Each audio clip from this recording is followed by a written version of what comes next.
Look this up, Reavers. Drop everything you're doing. What if a guy sells a Boxster to a young man, and the young man, that thing throws a rod or a bearing or something and destroys that engine the first 15 minutes he owns it? Who's liable there?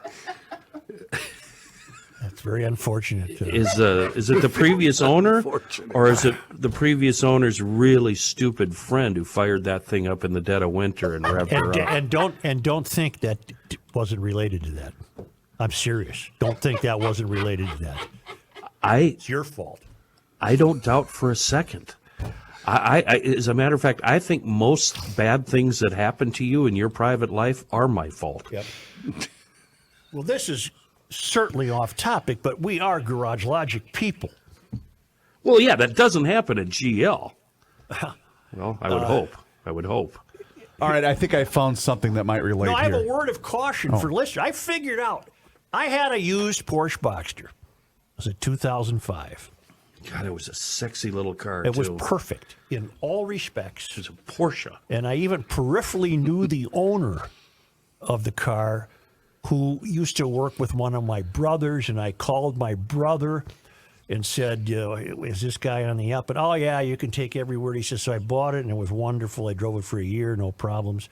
But this is a cautionary tale.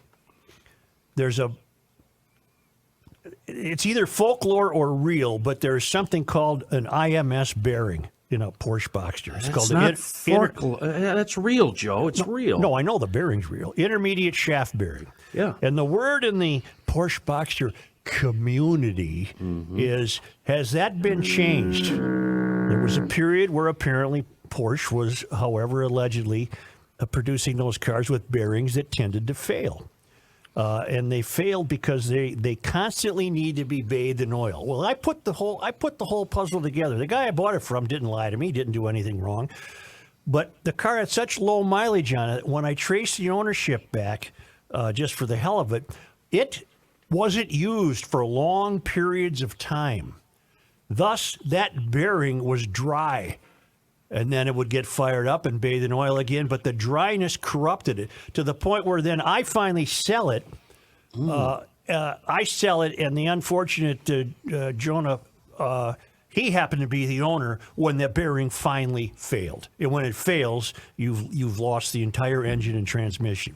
So a word of caution is, if you're going to buy a used Porsche Boxster, and I wouldn't buy another one if I won the lottery, because I think Porsche should have had a recall on those things. If you're going to buy one, you got to find out, was the IMS bearing replaced?